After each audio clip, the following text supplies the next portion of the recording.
minority is not fit to handle his own affairs because he's under the age of majority. When you reach the age of majority is when you inherit your inheritance. So they telling us in the codes that somebody's about to get their inheritance, and the inheritance is the earth, the right to the earth, because they followed the oral tradition as was laid out in the Indigenous Rights Act of the United Nations and the Indigenous Rights Act of the United States, both of them telling us they gave it all back. If we follow the oral tradition, they have to surrender all of their foundational documents.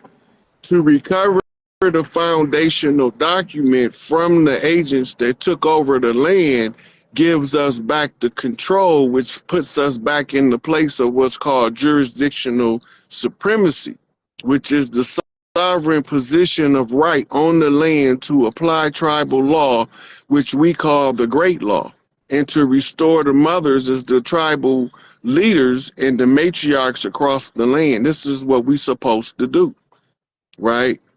Many of us have been so indoctrinated with the dogma of the church that we refuse to exercise our tribal rights. And the ones of us willing has been captured by the political status quo to follow the politicians to their own destruction, talking about harnessing of the vote. They don't need you for the vote because the vote is an internal mechanism when you get to the federal level. It's right. It had nothing to do with the popular people. It's the electoral colleges seeking your senators, your congressmen, your president, your speaker of the house. Right? This is how they can keep it all in the family because they know who they related to. They know who we are and they know who we related to. So when they recognize that a rightful heir to the blood right of the land has a counterpart feminine to that also has the direct genetic lineage to the first mother that they've been tracking since birth. Damn.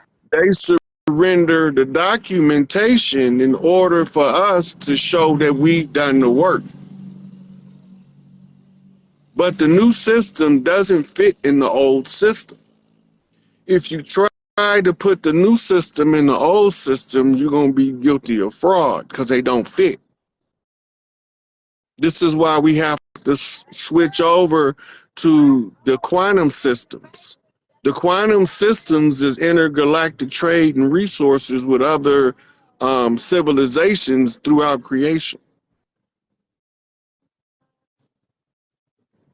And this is why they put Space Force together. For that reason. Damn. This is good. So when this redemption process happens, so what if a person has not gone through their sovereign rights or anything like that? Does that matter? Or they gotta only one of us had to know the process and follow it through to the ending. The process takes 5 years. During that 5 years, you have to give up all of your earthly belongings. You have to surrender them to other family members that's still trapped in the matrix. You can't have no ties to the system, which is contracts. Mm-hmm. And this is the hard part for most people because you have to know how to structure your life where you can survive for 5 years without going to work. So I had a head start because I was building my life. And in the process of that now, my brothers is my keepers. They can continue with the building and they can hold it where it's at while I go through the process of redeeming everything for everybody. It's not just for me. If I get what's rightfully mine by executing the redemption process, it overthrows the old system and it brings the original system back online. This is the last being made first again, and the first being made last. It's the changing of positions in the social hierarchy based on socioeconomic conditions. And this is going to give us the power to do away with poverty. The first order of the matriarchy is everybody has to have food, clothing, and shelter.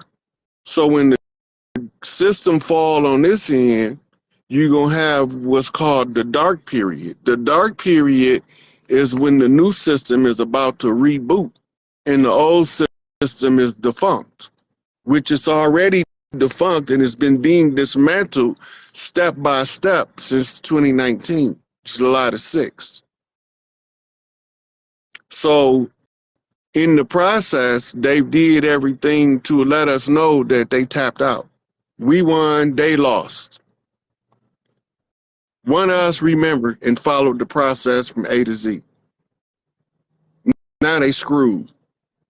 They got to give it all back like they said they was.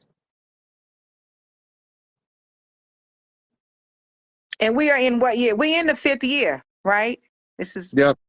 It was 5 years to the day on July the 6th. Everything, it take 13 days of upheaval after that. The 13 days of upheaval is the shocking of the collective consciousness in order to them to realize what's taking place in the political arena. The politics falls, the banks fall in order for ours to become active. They are two incompatible systems that cannot function simultaneously. We not in power until we empower. But once we empower, then we can change the game. We have jurisdictional supremacy at that point, which is the sovereign right of the people of the land to govern their own land, resources, and chart their own destiny without the interference of foreign agents masquerading as our government. Mr. Smith. That's what I call him. Mr. Smith. But you know what the sad part about it is, right? I won't say sad, but there are going to be some people that are going to be just like Cypress, and they're going to want to still eat that steak, even though that it's not. Well, you got to realize this. They did a job on us. They did a very good job of using their education system to render us retarded. And I mean retarded as in mentally slow. Right? They did it on purpose by rooting out critical thinking and practical problem solving. We can no longer solve the problem of our condition. They keep telling us that God gonna fix it. So while we waiting on God to fix it, it's just not serving us very well. So maybe God want us to take the initiative to change the conditioning by opening the minds of the people to the oppressive measures that was used to steal their power from them. Once you realize who you are and what they did to you, it don't work on you no more. It's like taking off the rose-colored glasses. Once you see it, you can't unsee it. Yeah. In the brain, your psyche, because of your spiritual connection with Creator, your psyche will go into an all-out defense measure to formulate your mind to a position where you can perceive breaking free and what that look like, feel like, and then it walks you through the process. This is the part of the redemption process. This is why it's a process, because it's not instant. Everybody wanted to be over today. I wanted to be over 5 years ago. But I knew it was going to take 5 years. So now we at the grand finale. They doing what's called the final curtain call on their stage show. I'm just waiting on the fat lady to sing, and I'm wondering who it's going to be this time. Patti LaBelle? Now I'll sing. Let me be that. I know it. Look, you think I'm joking. When it's finally over, I don't know if it might be Jill Scott, but it's gonna be a viral video of some overweight chick singing. Ooh. And she gonna be telling you in the song that she's singing this shit is over.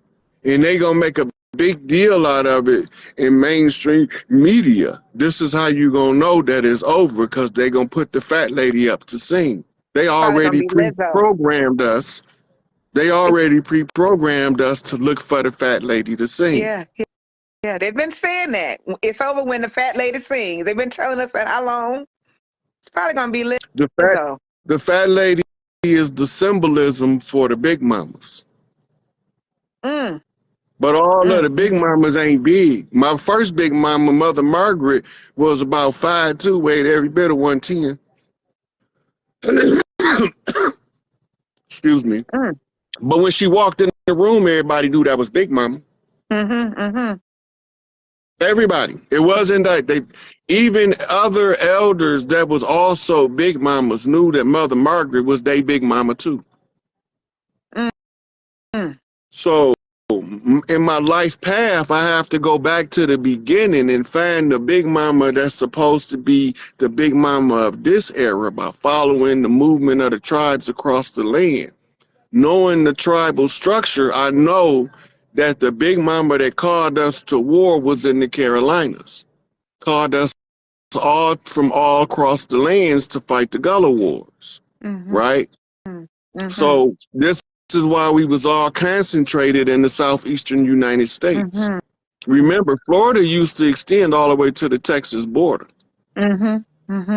right? And that was the battleground, especially the bayou swamps in New Orleans and Mississippi, and in the swamps of Florida. That's why they chopped down all of the trees and burnt down all of the trees. That's why if you take 75 through the Keys, you can see all those burnt, scorched tree stumps sticking out of the water. They had to burn them down because we had tree walking clans. That's what Big Tookie was, a tree walker. Right? He was, we used to call him Skywalkers. And his clan used to live in the treetops until they chopped all of the trees down. Now when he come back and be born, his tribes is going to always associate with the treetop. They're going to always be looking up to the sky because they trying to figure out where the fucking trees went. Right? He woke up a Red Lodge and the Blue Lodge, which is the two warring clans across the land, when he woke up the Bloods and the Crips. He woke up the Crips on the father line's right to rule, but the mother line is the right to defend, which wakes up the Bloods. So now you got a ruler line that's got the right to attack, to fight for the people, and you had a Red House that got the right to defend. So you put them together, you have a warring clan unity that overcomes the obstacle when it comes time to combat the oppressor. All of these street gangs that they call them is ancient tribes that was reconstituted on the land, and they all follow their own chief in their own structure. LA and Cali is more oral tradition than the Midwest and the East. We have a lot of stuff in writing because that was the mechanism used to oppress us, was the written word. It was a paper chain and a paper trap. We got trapped in the paper through deception. So you need the oral tradition to override the paperwork, which grandfather clauses you in, and now you are operating from a higher law. You operate from universal law, you override contract law. Dang.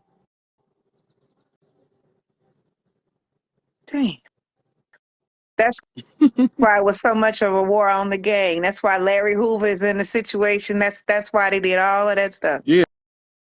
Well, in Chicago alone, the COINTEL initiative had 400 people that they wanted to neutralize that may be a potential to incite the masses as a black messiah. Most of the people that was on that list of 400 is not breathing today. And the handful that is in the custody of the enemy, because you can't exercise a sovereign right as a bond servant. So long as you in captivity, you can't assert your jurisdictional supremacy over the invaders. That was the trick, to get the chiefs off the land so there's nobody here to stand up and say, hey, this is our stuff, and I'm gonna follow this oral tradition that's gonna grandfather clause me in. And under the grandfather clause, to reclaim the land, I'm going to exercise the grandmother clause, which is the tribal mother's right to restore the great law at any given time in order to make way for the next 7 generations. And we do it at the close of every age. And sometimes we do it in the middle when things ain't going right. Yeah, I remember Malachi Z. several. York is the high priest Melchizedek. And his teachings are to raise your level to a Melchizedek priest, which gives you the suffix or surname Sodak or Zodak. Zodak. Right. Which means the just. Right.